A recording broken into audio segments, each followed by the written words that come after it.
So thank you all for joining us for today's webinar, looking at giving us a better understanding of our superannuation and our entitlements.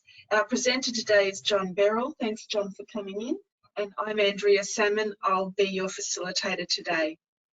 We start all our programs by acknowledging and paying respect to the traditional custodians, past, present and emerging, on whose lands we meet. We acknowledge the deep feelings of attachment and the relationship of Aboriginal people to country, and we respect the cultural authority of the elders in each community. There's John, and there's a rough picture of me. John does look like that. I'm a bit tidier than that now, I think. So John's a lawyer with Berrill and Watson. John Berrill, hence the title of the company. Yeah. And John's had a lot of experience working with people with MS and is a great friend of MS Limited. So thank you for coming along, John. Your topics. Yeah, do you want me to start? Yeah. Wow. 1 hour. Yeah. Okay, so I'm going to talk about superannuation. That's sort of the primary focus of this, but I will also touch on another topic which is dear to me and is relevant to a lot of people who are got chronic illnesses and are struggling to work or not work, and that is access to the disability support pension. I mean, there's a whole 1 or 2 webinars to be had on that, but I will just briefly touch on it towards the end and tell you where there's sort of a resource that you can get your hands on to help you with disability support pension applications at the end. But that's sort of at the end. So, you've got all this material that I've sent through, or it's sort of dot point summary stuff. So this stuff's very, it's as dense as you want it to be. But in all these things, I always find that it's just good to get a couple of messages out so that it triggers things off for you. If things happen to you, or if they have happened to you, or if you think this might apply to you, to trigger the memory and trigger, well, this is what I can potentially do and where I should go, right? That's sort of what this is about. But I thought I'd start with something that's about to happen. Well, so something that did happen in the middle of last year and something that's about to happen in April this year that you should know about. And it's relevant to this superannuation and insurance question, right? So what it is that you would have got a letter, or most people would have got a letter in about about May last year, or some people would have got letters saying that you've got a superannuation fund that's got some insurance in it, but you've got an inactive, what we're calling an inactive superannuation account. In other words, it had no money going into it, nothing had happened in it for 16 months. And people got those letters, had to get those letters by May last year. And in that letter, it said that you got this inactive account, and unless you tell us you want to keep your insurance in that inactive account going, then we're going to close your insurance off. We're going to shut it off. And that happened. So the letter was in May and the shut off date was in the end of June. So that happened for some people, not everybody. So if you've got an active account that money's being paid into, no problem. But if you've got an old account, or an account that you had before you stopped work, or an old account from your days stacking shelves in the supermarket or whatever, then you may have got one of those letters, right? A lot of people didn't get them because they've moved address and whatever, but some people got them. So it might trigger, you might say, oh yeah, I think I've got one of those. And there was a thing in it that you had to do, which was if you wanted to keep your insurance going, you had to do it by tell the fund you want to keep it going by the end of June, otherwise they cut off the insurance, right? So that's sort of game over for that. But there was another one. There was another change the federal government made to the laws, and that's about people who've got accounts that are under $6,000. So if you've got money in your superannuation account, but it's less than $6,000, and it's either, whether it's from a current super fund or from an old super fund you've had, or one you might have forgotten about, then you would have got a letter, or you should have got a letter by the 1st of December last year, so just before Christmas, saying you've got an account that's got less than $6,000 in it. If this account still has $6,000 in it by the 1st of April, as in like a month and a bit's time, or month's time, then we're going to cut off your insurance cover in that fund, unless you tell us you want to keep it going, right? So 1st of December was that. My guess is that some of you maybe in this situation, you might have got such a letter, right? And it's for people with accounts less than $6,000. But the account has to have had less than $6,000 in it come the 1st of November, and still has to have less than $6,000 in it come the 1st of April, as in a month's time. So if you build up the account money since then, or if, you know, because of the investment returns, things have gone up, and they did go up until about a month ago, and thanks to the virus, the coronavirus, that the markets are now tanking big time, and so accounts are starting to fall back. But if your account tipped over to more than $6,000 in that period, then your insurance won't be shut off. But if it's was under $6,000 and remains under $6,000, 1 April, off goes your insurance, right? So now that sort of segues into what superannuation is and what insurance is. So I will get back to this issue as we go along here, but I just sort of talk that as an intro thing, because people get guff from their super funds all the time. You get stuff in the mail, although a lot of them do it online now, send you stuff online, but you still get stuff in the mail. And one of these things that, as I say, one of these things that came in the mail to people was this one in May last year, and then another one by December last year. I know my kids got it. Like my daughter, who used to work in a cafe, who pays absolutely no attention to any of this stuff, she just sort of gets these things and they remain in the bottom of the bag. And then when she sees me, she says, "Is this what you do?" And just gives it to me and for me to deal with. So I saw the one she had the other day. She just gave it to me the other day which she got in December last year, right? So big lag in this cutoff time, which is one of the design problems with this whole notification thing. But we've got this thing 1st of April. I'll talk about it in a minute. All right, so back to the start. And that is employment super, right? So if you've ever worked, if you're working now, or if you've ever worked in the employed workforce, which means as an employee, then your employer's got to pay super for you. They pay you your wage and they pay you super on top of it. And the super is 9.5% of your salary. Usually doesn't include overtime, but it's basically 9.5% of your salary. They have to tip it into a super fund. You get to pick the super fund when you start the job, although a lot of people either don't pick one, or they pick one they already had, or they just otherwise get what they call defaulted into the fund picked by the employer, right? So if you're in a job now, you've got employment super.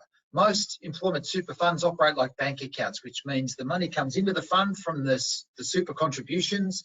The trustees pool your money with everybody else's. So, and when I say everybody else's, some of these funds, like some of those industry funds, you know, Super of the Future ones, the ads on TV, they've got millions of members. Like Australian Super is the biggest fund in Australia member-wise. It's got 2.4 million members.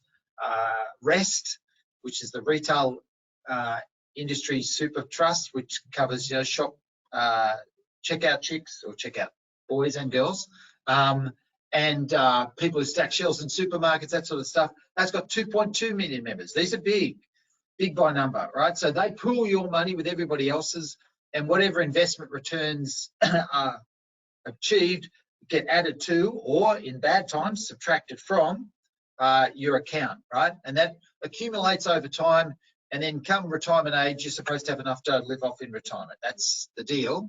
That's what the government wants to happen, so that you're not going to be dependent on the age pension. That's what they want. But 9.5% of salary is probably not going to cut it. It's due to start rising again from next year to 12%, progressively to 12% by 2025.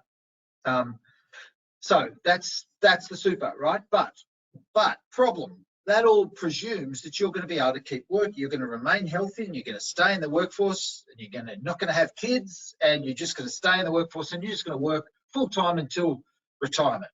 Well, that's all very well, fine and dandy, but for certain cohorts of people, that's not how stuff works. And one of the cohorts of people that really doesn't work for is people with chronic illnesses, whose working lives are often cut short, fractured, in and out of the workforce. reduced hours, can only work part-time, you know, can only work casual, get punted by their employer, you know, have employment-related issues, that sort of stuff, or get to the point where they can't keep working, and that becomes a long-term thing. And MS is one of those conditions. With Andrew, I've been running these programs now for 20 years. My God. And I've seen, over the course, it'd be 500, at least 500 people who've, maybe even 1,000, we've helped them, whose working lives have been cut short because of their MS. Now, that's not everybody, and hopefully for you, you can keep working until retirement, and that's all great, right? But for some people with chronic illnesses like MS, that's not the reality. And for a lot of people we see, and I see from referred from the MS Society, what often happens is people are diagnosed. They might have an episode where they have a short period off work, then they go back to work, and then they're working okay, right? That's sort of the first phase. Then the second phase is people who are working, but it's starting to be a bit of a struggle, right? And then the third phase is people who are getting to the point where they go, you know what, I can't do this anymore, I've got to stop work, whether it be in the short, medium, or long term, right?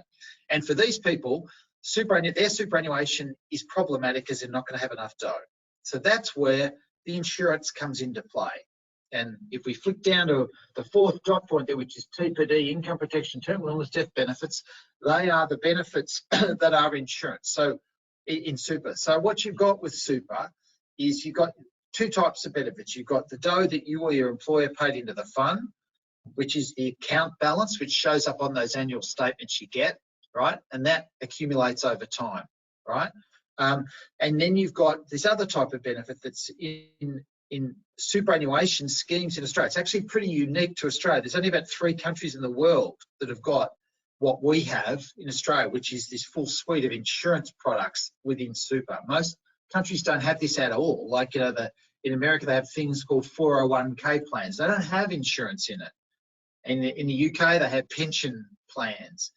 A few of those have death insurance benefits in them, but that's it, right? So in Australia, we have insurance benefits that cover death, terminal illness, which are both usually lump sums paid to you if you've got less than 2 years to live, or your dependents if you die prematurely. But the relevant ones for people with chronic illnesses are TPD insurance, which is what they call total and permanent disability, which is a lump sum paid to you if your working life is cut short because of your MS or any other health problem, or income protection benefits, which is sort of a temporary insurance top-up to sort of tide you over for a period of time that you're out of the workforce for a short to medium period, right? If it's a short period of time you're out of the workforce, the idea is you use up your sick leave.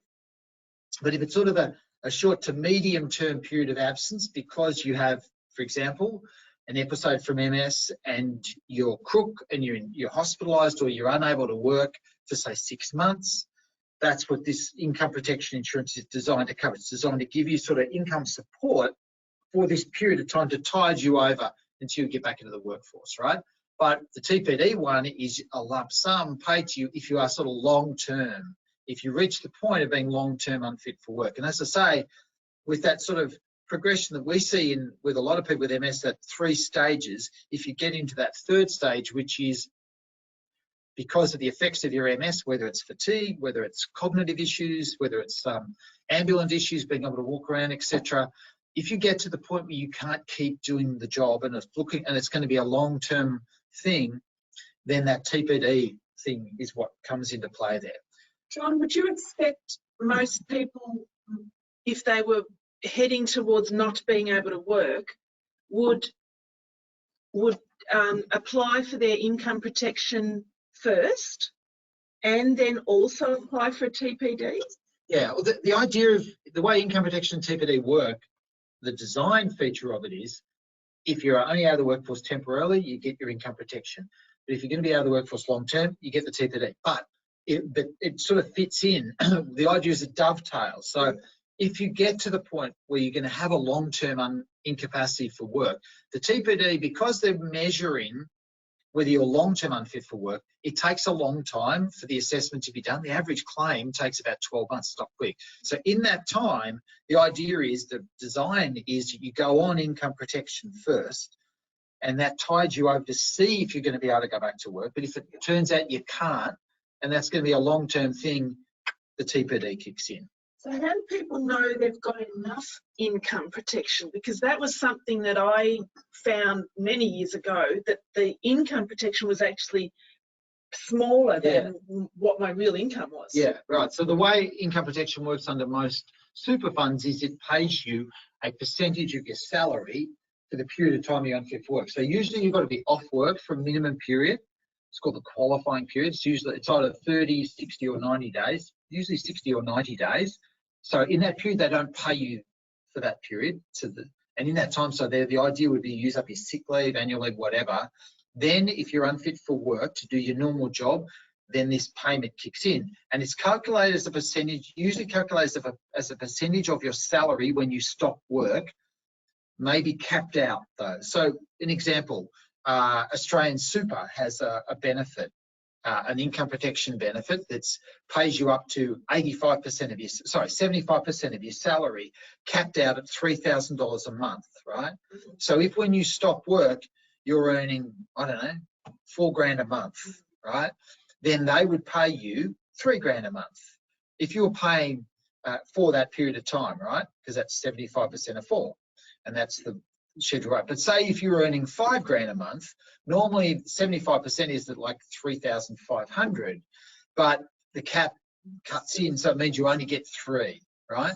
Now that's just one fund. It varies from one to another. Rest, one of the other big ones, that pays it pays up to 85% of your salary, and it's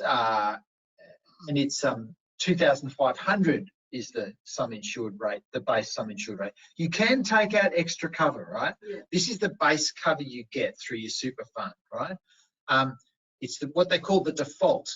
So that's when you sign up to a super fund, you get this insurance as part of the product automatically, right? You can tick a box saying, I don't want it, but for the most part, you get it automatically as a default, right?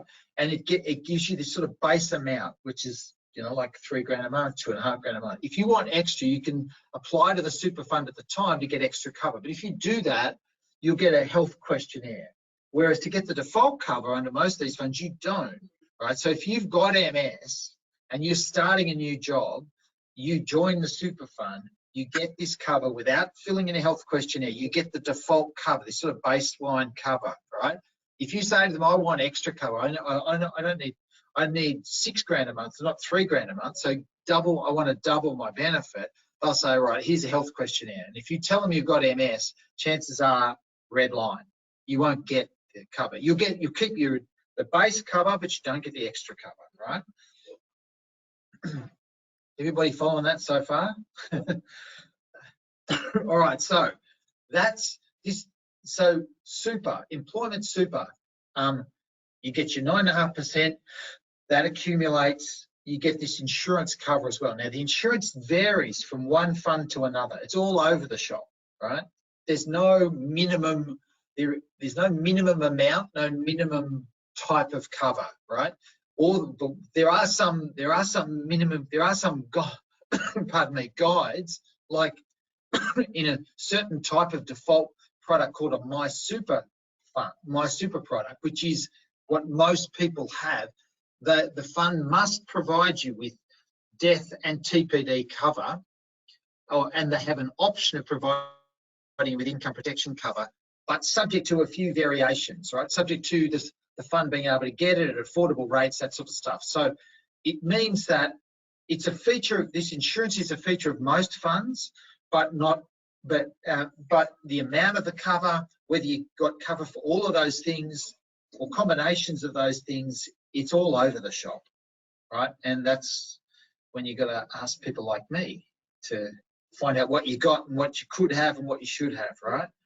And the reason why this insurance thing is such an important part is, as I say, that the whole idea of super is that you're going to accumulate dough through your working life enough super to live off in your retirement.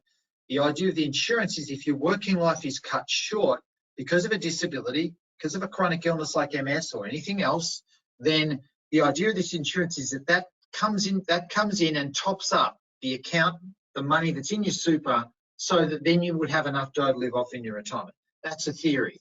In practice, it's so often the amount of the insurance is not going to fully compensate you or fully put you in the position that you would have been, but it plays a part, right? So it's because of that, the insurance is actually really important. If you've got a chronic illness, if you've got a health problem, and that health problem can affect you during your working life, and it can mean that your working life is cut short or reduced by having to come in and out of the workforce or reduce your hours, that sort of stuff. This stuff is important, and it's got to be, if not front of mind, because who pays? It's only nerds like me that super's front of mind. But all I'm saying to you is just keep that in the back of your head there, right? That this stuff is important. If you've got MS, this stuff is important for you. So you need to, I'm not saying you need to sit down and pour through all the stuff, all the guff you get from the super funds, because that's it's about September of a year, everybody gets the annual statements, which is about 4 pages long. Okay, that's pretty dense. But they also get these glossy booklets that come with them that are about 20 pages long. I'm not saying to you, sit down and read that with a fine tooth comb, because even if I say that to you, you're not going to do it. And if you do it, you're probably not going to understand it all. But all I'm saying to you is just have that in mind as a trigger, that if you are working, keep that in mind. So if you're considering stopping work, the triggers are, if you're considering stopping work, a few people that signed up are thinking of finishing work. Yep. If you are considering reducing your hours, or if you're considering changing jobs, they're the trigger points at which this stuff's important, right? So, for example, if you're considering reducing hours, Andrew, the guys from MS are always asking me questions, saying, "Oh, I've got someone who's considering going part-time, right? Because they can't keep up. They can't keep up. The fatigue is really getting to them. They can't keep working 5 days a week, or they're looking at relocating to something closer to home because the travel is a killer, right?" So what's important there is that if you're considering reducing your hours, that can affect in particular the income protection, because as we said before, right? So the income protection with Australian Super is a percentage of your salary when you stop work, right? So and that's the key bit there, when you stop work. So if you stop work when you're working full time and you get 75% of that, so say you're earning $4,000 a month and you stop work from that and you get 75% of that under the income protection, you get your $3,000 a month. But if you've gone from full time and cut your hours in half to work 20 hours a week, right, instead of 40, and your salary goes from $4,000 a month to $2,000 a month, and then you stop work, and then you apply for the income protection, you won't get $3,000 a month. You'll get 75% of $2,000, so 1.5. So all I say, and all we ever say to people in that is, you need to be aware of that before you make a decision about reducing your hours. We always like to make the call to MS Connect before you make any changes, because we can get you some advice before making the change. Yeah. So I will never tell. Andrew sends a heap of people to me with this very question. I always say to them, you just need to know this is in place. I'm never going to say to you, whatever you do, don't reduce your hours. I'll never say that to people, because there are all sorts of competing interests about, like health and lifestyle interests about, I want to reduce my hours, but I don't want to give up work. Good-o. But you just need to know this stuff first. Fiona's wondering how your super company knows that you've dropped your income. The super company doesn't know directly. The only way they would know is that their super contributions, if I looked at them, the super contributions are cut in half, right? Because your super contributions are 9.5% of your salary. So if your salary drops by half, the super contribution would drop by half. They would, if they looked at it, they would know. But they don't really know. But So when you're, it came to a claim, yeah, when it comes to a claim, you lodge a claim. At that stage, one of the forms to be filled in with a claim is a form for the employer to say, okay, this person worked with you. Yep. What was their job? What were their hours of work? What was their salary? Right. It's at the time of claim that they get to know that. Right. and can I ask a couple of other questions? Go for it. Susan feels that she doesn't have TPD because she only started her super account after her diagnosis. Doesn't matter. Every superannuation should have a TPD. Yes, that's what I talked about before, right? The default cover. So when you join up to a super fund, right? Most super funds, not all, but most super funds give you insurance cover without any health questions, right? They don't give you a health questionnaire to fill in, and you get the cover on what's called an automatic acceptance basis. In other words, they don't screen you out because you've got a pre-existing condition. That's the standard, right? They do have some. There are a couple of funds. There's one fund in particular, a notorious fund called MLC, the MLC Employee Retirement Plan, that does exclude pre-existing conditions under some conditions. And some funds have a thing called an at-work test, which means that when you start the job, to get the insurance, you've got to be at work and capable of doing the job. But if you sign up for a new job, that's the deal anyway, usually, right? So, in other words, Susan, it doesn't matter if when you start the job, you've already got MS. They will give you the default cover, which will include cover for your pre-existing MS, right? So long as when you joined up, you were at work and capable of doing the job, right? So don't be discouraged by that idea. Maybe check the statement. Carolyn's wondering, she's been off work since August. Yeah. Would she be wise to transfer $1 each month to keep her super buoyant? Yeah. So in your Carolyn, say in your situation, is it under $6,000? Is that how much money you've got in the super fund, right? That's a key part of that, right? So that letter that's coming out, if your account is under $6,000, it's over. Right, well, that's okay. So that won't tick it off. But if your account becomes inactive, which is that inactive thing, the letter that came out previously, that's an ongoing thing. So if your account is inactive for more than 16 months, the super fund has obligations to switch it off, right? Would the dollar keep it active? Yeah, you can keep it active that way by making personal contributions, if the fund will accept them, right? But if you already stop work, see, one of the things with this stuff is, we're warning people particularly if you've got a chronic illness, about the switching off of this insurance cover. Now, none of that switch off matters if you've already stopped work, right? So it's like insurance. I keep saying this as an analogy. It's like insurance on your house. You've got to have insurance on your house the day it burns down, right? If you stop paying the insurance the month later, doesn't matter. You had insurance the day your house burned down, the insurance company, AAMI, has to pay, right? Okay. It's like so the insurance here is if the date you last worked, you had the insurance in place and then it gets switched off in April this year, doesn't matter, right? Because your insurable event is your health problem that prevents you from working. That's already occurred. If in the case it was Caroline, was sort of stopped work in August last year.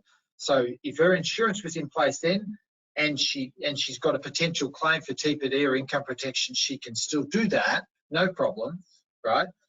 Even if her cover is switched off in April, because the insured event, stopping work because of health problems, has already occurred, right? Her job's still on hold at the moment. Yeah. Well, see, and that's that's one of the issues with chronic illnesses, right? So with chronic illnesses, your symptoms are up and down like a roller coaster. So you can have periods of time where you're unfit for work. You can have periods of time when you're fit for work. You can have periods of time when you're fit to go back to work part-time. So if you do go back to work, right, it changes the insurance date, right? From August, in Caroline's case, August last year, stops work because of MS, right? But if she then feels better and goes back to work in August this year, right, if her insurance has been switched off in April, it's gone. That insurance is gone. If she goes back to work, she might get insurance again. But to keep the insurance she's already got in place, she needs to keep she needs to notify the super fund that she wants to keep it going. Yeah, I think in Caroline's case it was more than $6,000, so that doesn't matter. I'm just using that as an example, right?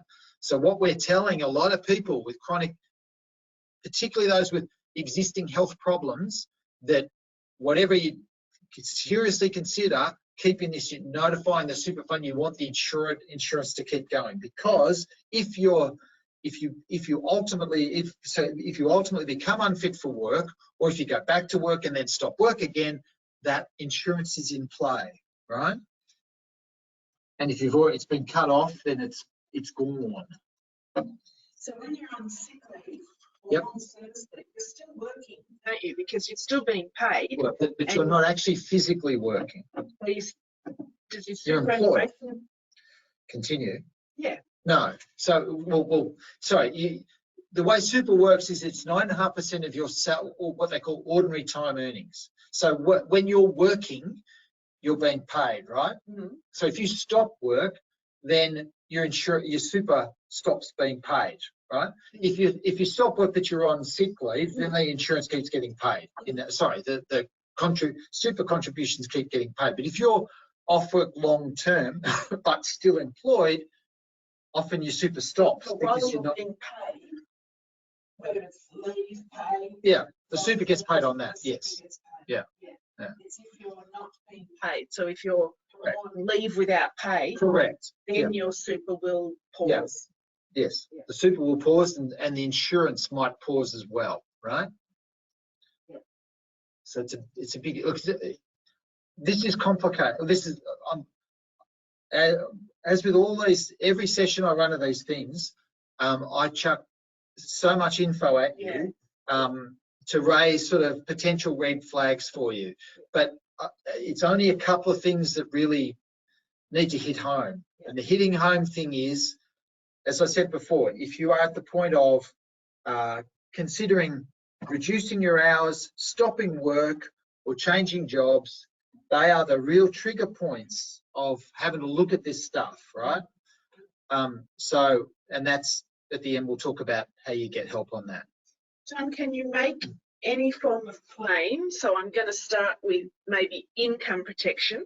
Can you make an income protection claim if you've given up work but you've started a small home-based business? Yeah, you can. You're in a job, you got MS. Your MS is making the job too difficult. So you stop that job. You sell craft stuff online, whatever, right? Or you run your little business and it earns you a little bit of dough, but not much, right? You can potentially be eligible for the income protection. But with the income protection under most policies, in order to be eligible for payments, you've got to have been off work altogether for at least the waiting period, which is, as I said before, is 30, 60 or 90 days, right?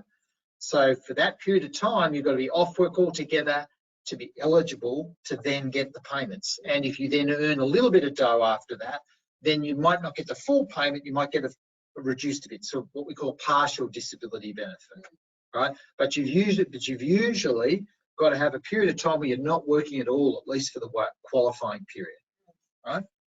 And with TPD, Total Permanent Disability Insurance, could you claim that from your previous employment if your home-based business is completely different because you can no longer carry out the duties of the original work? Yep. Okay. But again, is there a wait time? Well, that's a good segue to what the difference in the definitions for income protection TPD is, right? For income protection, you've got to be off work for the waiting period altogether. So you've got to be, because you're too sick to work for the waiting period, which is 30, 60 or 90 days, depends on the fund, and then unfit to do your normal job, right? For the time being. That's the requirement for income protection. As I said before, it's designed to provide short-term income support to help you get back to work, right? That's income protection. So the bar's set pretty low there, but you do have to be off work for that qualifying period, right? For TPD, different ballgame. TPD is total and permanent disability, which sounds like it's a lot harder, and it is. It's not impossibly harder, but the definition for that is off work for a minimum period, which is usually 3 or 6 months, and then assessed as being permanently unfit to do the job you were doing or any other suitable work with your skills and experience, right? Sometimes also for a job that you could be retrained to do. In right? that workplace. Well, that workplace or others, Okay. right? So the bar's set pretty high. So it means that you've got to be you've got to be unfit to do your normal job long term, right? And you've got to be unfit to do any other work that you've got the skills and experience to do, even outside the type of work you were doing. So, for example, if you worked, if you, Andrew, got MS and stopped working at the MS Society, and you've got a admin, clerical, professional background like that, you've got a skill set, right? So you could do not only work at the MS Society doing this, but you could do work. You might be able to do work in my legal office as a legal secretary, or I don't know what, or work in some other place doing that sort of line of work, right? So you've got to be unfit to do not only the job you're doing here at the MS Society, but other sort of work that you've got the skills and experience to do. It doesn't mean you've got to show you're unfit to do work as a lollipop person, or as what they used to be the measuring stick for harsh stuff, which was a lift operator in Myers, right? That used to be the old thing about, or if you could be a lift operator in Myers, you know, those people who, you know, push the button for you, and then they're wearing a hat and gloves and push buttons at level 4, lingerie, blah, blah, blah. If you could do that job, well, then they'd say, well, you're not eligible, right? But that's the bad old days. So you don't have to be, it's not that hard, but you've got to be unfit to do your normal job or other work that with your skills and experience you could cope with your MS, right? And if you can't do that long term, you're in, right? That's so the bar's set pretty high, right? So usually with MS, and I've run, as I say, probably 500 to 1,000 of these claims, the issues are permanency, the permanency of the incapacity for work, and that is because with MS, you know, the standard, the usual symptoms are chronic fatigue, some cognitive issues, ambulant issues, that sort of stuff. The fatigue is usually the biggest break on being able to work, but the fatigue issues often are up and down.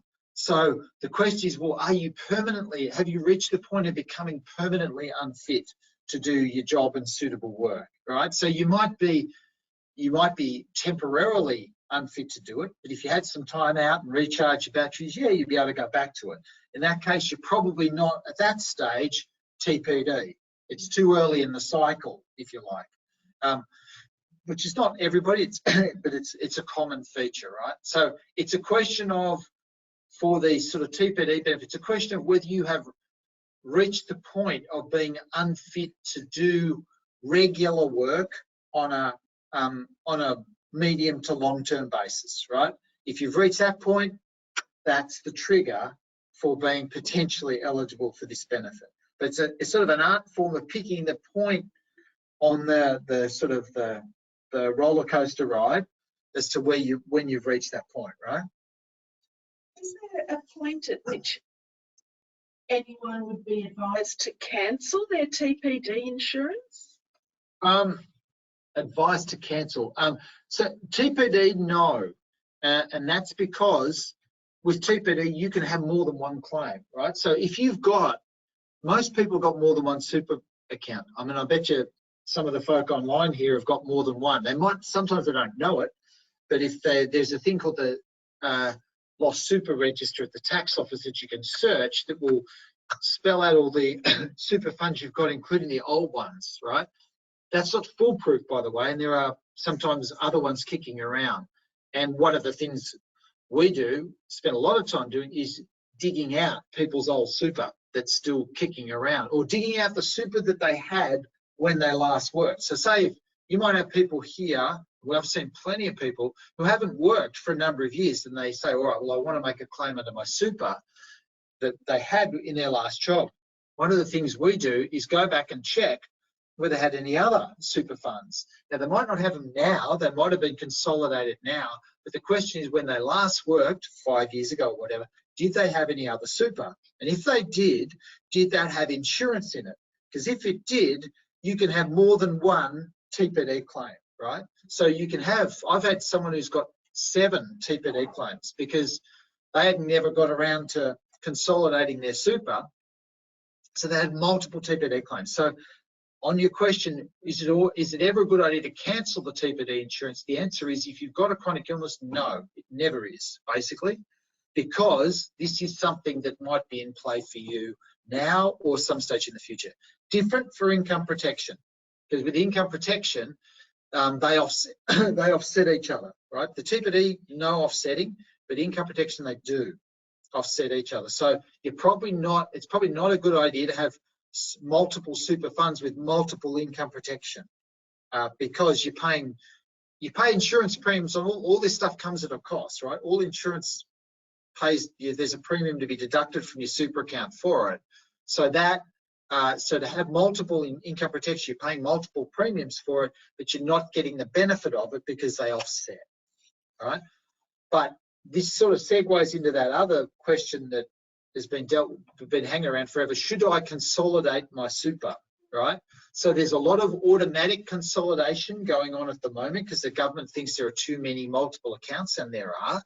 But if you've got a chronic illness, be very wary of consolidating your super, because if you do, if you had an active account, an old account that had insurance in it, that's only keeping going because it's got money in the fund. If you roll that account balance out and consolidate it with your current employment super, you will lose the insurance you have off that one. And if it sounds like we might be anyway if our accounts are inactive, less than 6,000. Unless you tell the fund, I want to keep it going, right? This is back to the first point I made, which is if these letters are in play, be very wary of the insurance being switched off, right? Yeah. What about then cancelling income protection if you're no longer, if you're now working from home? Well, if you've got multiple policies with multiple cover, you need to look at which is you're better off from, because you don't get 2 lots of. The policy's reason behind that is if you've got 2 lots of income protection, pay you 75% of your salary. Then if you go off work and you're getting paid 150% of your salary, you're not going back to work, are you? Because you're getting paid more than you'll earn if you did. So that's why they have this offsetting for income protection. But so if you've got multiple funds with multiple income protection, consider it, get advice. But if you've only got the one, and to your point, well, I'm now working from home, why do I need this at all? The answer is you might, because as I said before, depending on what you're earning, you might have an income protection claim now for what they call a partial disability benefit, depending on what you're earning. Or say your home-based business is going gangbusters and you're doing really well. Again, you've got MS, and if your MS gets to the point where it gets too hard to do that, the fatigue gets the better of you, for example, and you can't do that, then you could claim the income protection then, right? So that's why if you've got a chronic illness like MS, this insurance stuff is really important. It's really important to manage it. It's really important to not make any decisions which would drop the cover without getting advice first about what it all means, right? Cheryl's got a question around medical retirement, and I think this came up for a few people when they registered. There are a few people heading towards either retirement or, in Cheryl's case, medical retirement. Yeah. How does that work with super? Okay, well, medical retirement, I think by that Cheryl means their employer medically retires. The employer says, sorry, we can't keep offering you the job you were doing because you can't perform what's legally called the inherent requirements of the job, right?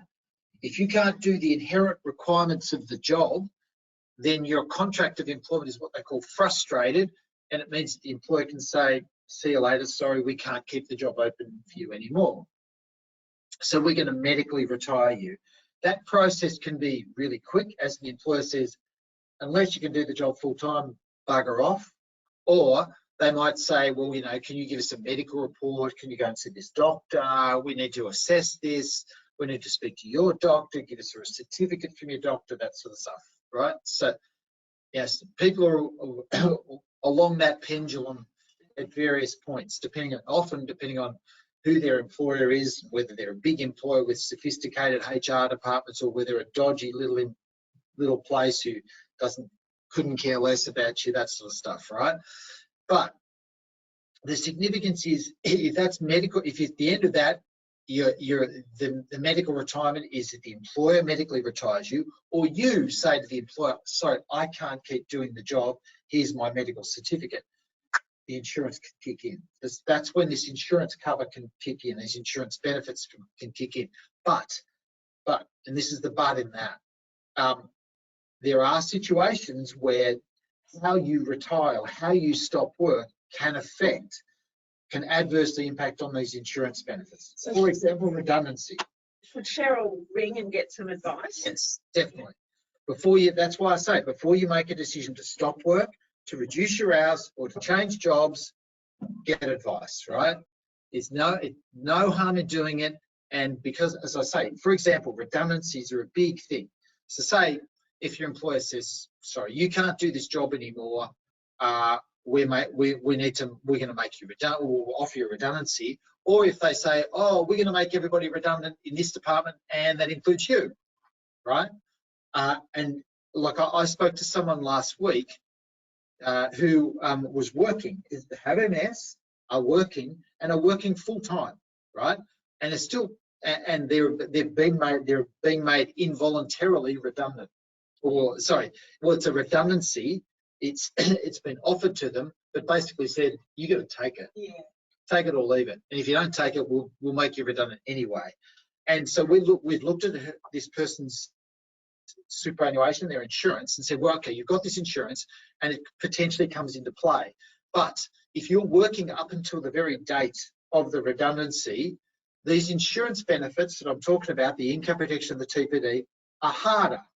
You're making the claim harder. And the reason for that is the insurance company that stands behind these insurance benefits has got a free kick to say, if it wasn't for the fact that you were made redundant on the 1st of March, you would have turned up to work on the 2nd of March, right? And the only reason you didn't turn up to work on the 2nd of March was because they said, you're gone, right? And if that's the case, then technically these benefits don't apply because you have to be unfit for work for the waiting periods, right?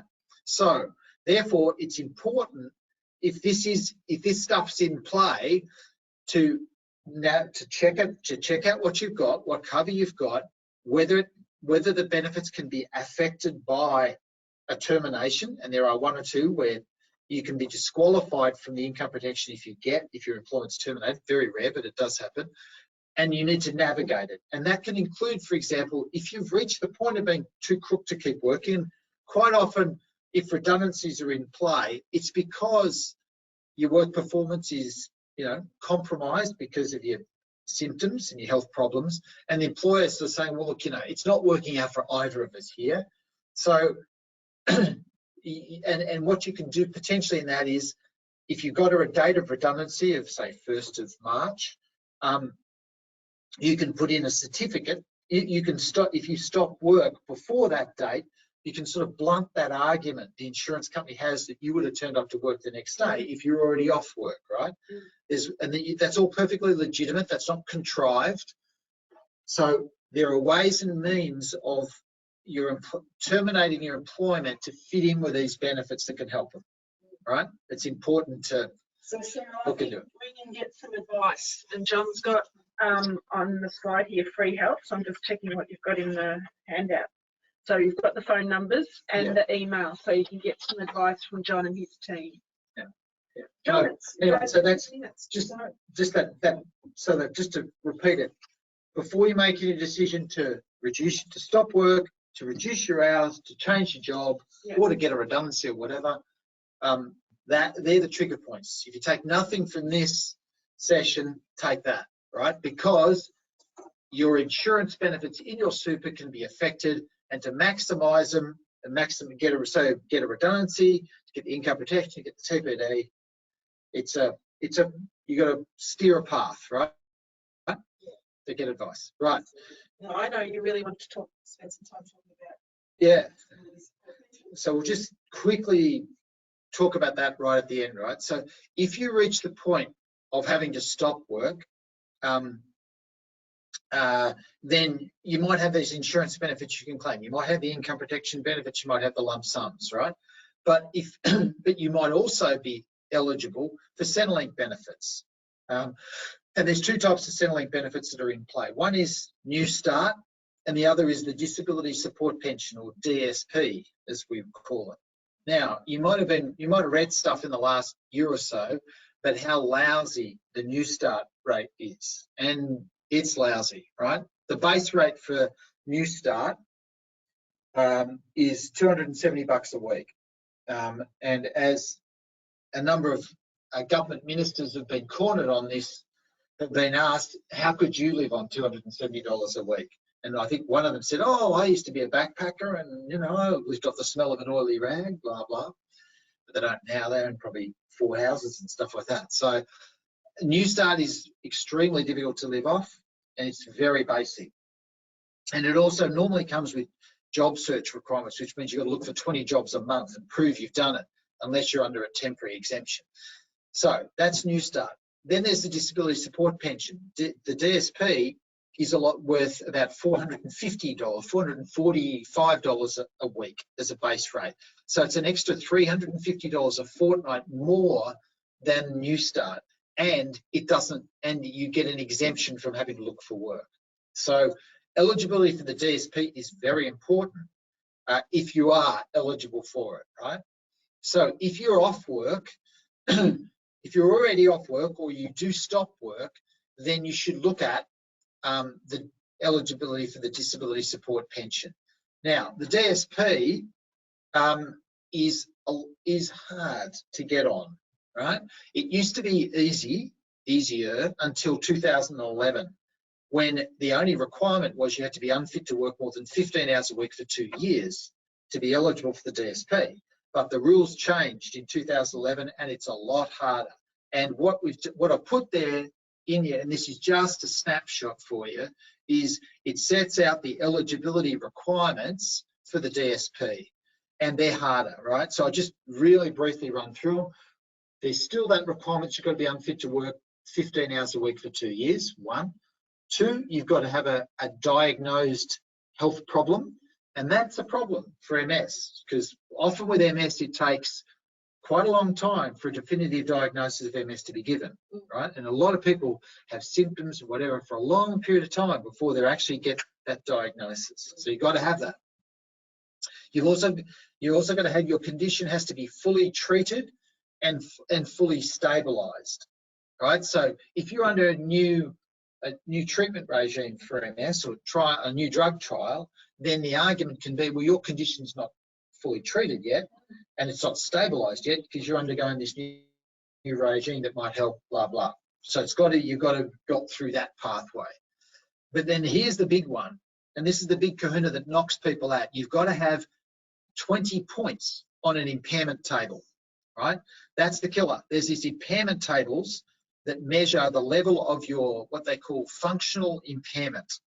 And depending on that, depending on how severe your functional impairment is, you get a point. You get allocated points.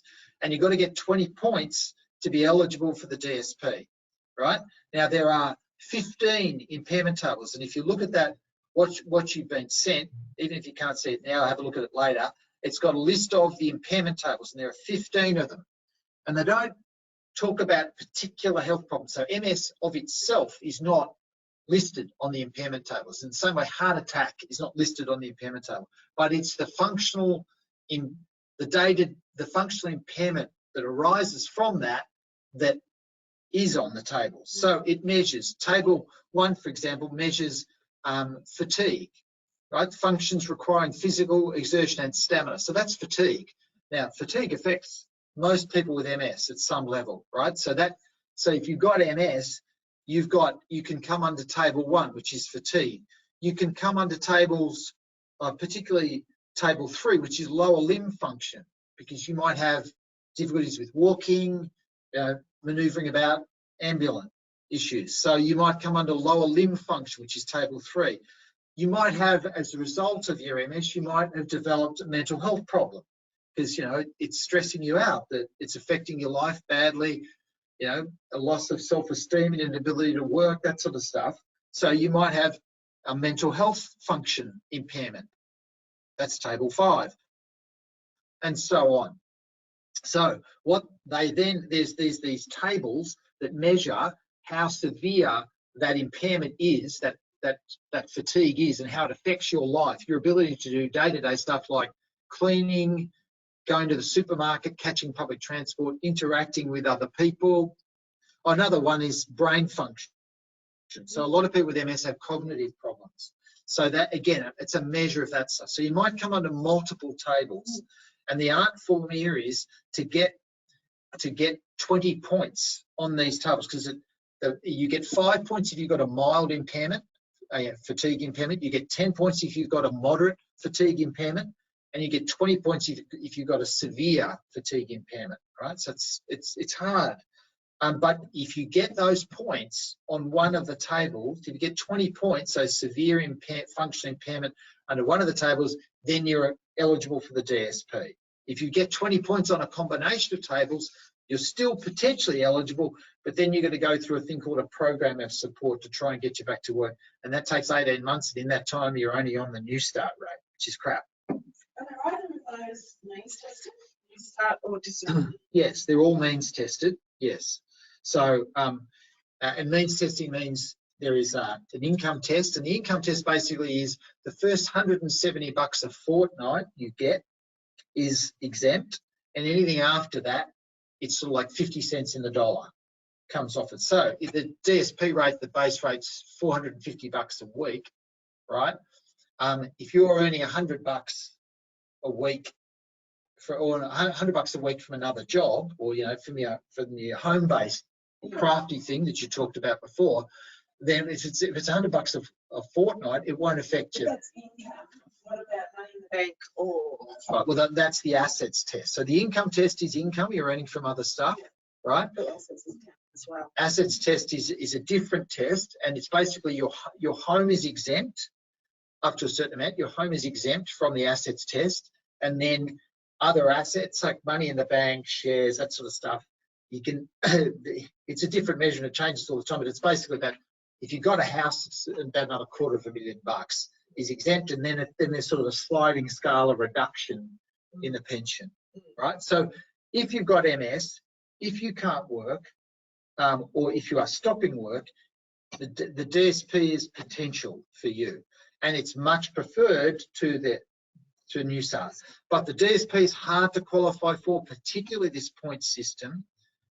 And the biggest problem is most people have got no idea about this point system or how it works, and most doctors have no idea about the point system and how it works. So what we've developed, or I've developed I'm a volunteer at the Centrelink Legal Service called SSRV. I developed this toolkit to help people with DSP applications.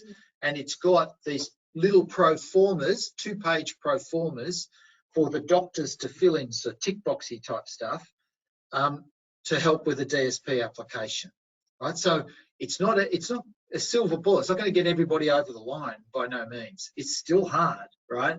But if you are if you can't work, if your MS means you can't work, or you've got significant problems with it, you got to look at this stuff, right? Because it's significant. Where do people find that?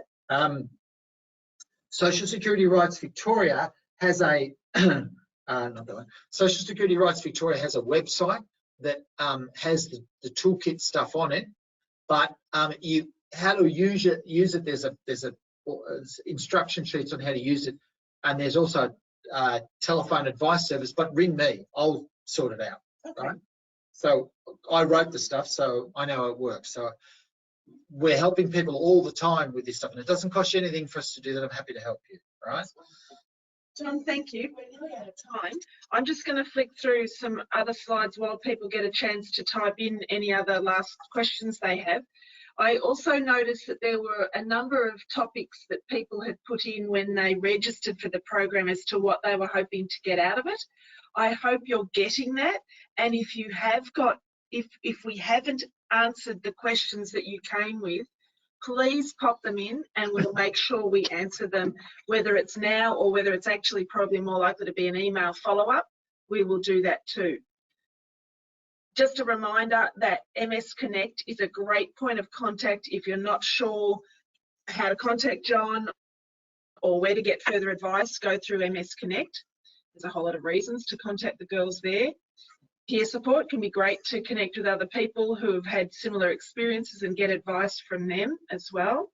The one I wanted to highlight today is, though, if you're currently employed and you're not connected to the MS Employment Support Service, I would suggest a call to MS Connect to see if you can connect with them, because that service is fabulous at helping people who are living with MS stay in the workforce. That's predominantly their role, and a lot of things have changed and our services are broadening. So please, if you're employed, try to connect with the MS Employment Support Service. They're great. They're really good. And you can actually, if you're under 65, you can be eligible for NDIS as well as the Employment Support Service.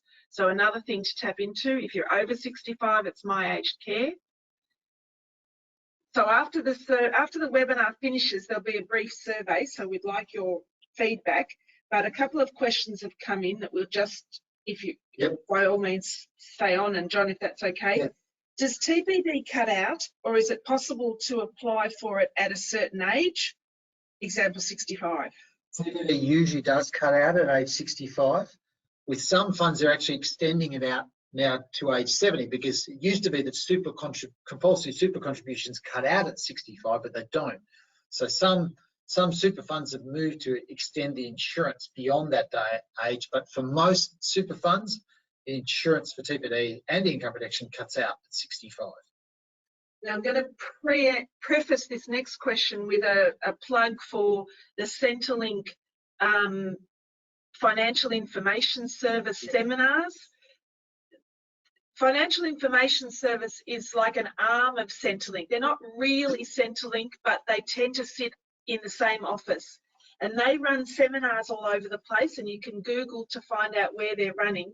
They are a great option for learning more about how to use your super, because the next question is, what's the magic number? If you can continue to work, what should you be aiming to retire with in your super? I don't know that we can, but in these Centrelink, they do talk about that. Well, there's a lot of debate about that in the sort of financial press about how much money you need to live off in retirement. And of the figure I read recently was like $1 million, that sort of stuff. Or it fluctuates between like $500,000 and $1 million.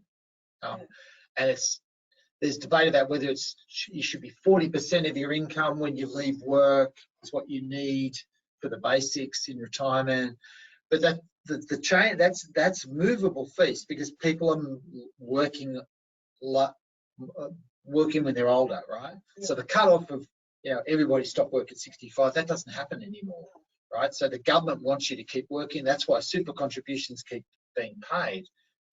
So yeah, that's a movable feast. It's really hard. But that sort of range, $500,000 to $1 million is the stuff I read. Yeah, and this is where those Centrelink financial information seminars, they're really good. The peace officers are great. Yeah. All right, thank you so much, John, for your time today. So it's a lot of information. Yeah, exactly. And we just want people to, as John said, be encouraged to think about and seek advice. Yeah, that's the message, right? So by all means, look at your super, but just be aware there is this insurance stuff that's important for you. So if you're considering stopping work, reducing your hours, or changing jobs, or taking a package, that's when you need to find out about this stuff, right? But anytime, call me anytime, I'm happy to help you. Sorry, a couple more. John is in Victoria, but his team everywhere. work all over, so it's not a Victorian-based service. And car will travel. do you know, jump on planes? I'm there all the time. I'm everywhere all the time. Yeah. Do you know if the New South Wales Department of Education have TPD for teachers? Yes, they do. Yes. All right. Yeah, Thanks, I mean, everyone. sorry, just on that, if you've been in the education department a long time, there are these old defined benefit schemes, and New South Wales has got one which basically pay pension benefits. Lifetime pension benefits are really valuable. But if you're in the education department since 1992, you're in a super fund called First State Super, which has got TPD and income protection. Thank you. Thanks, everyone, for being online. And thank you, John, for coming in today. No worries. And as we said, more questions, please send them through. And if you wouldn't mind completing the little survey after the webinar, that'd be great. Thanks, everyone. We'll see you next time. See you later.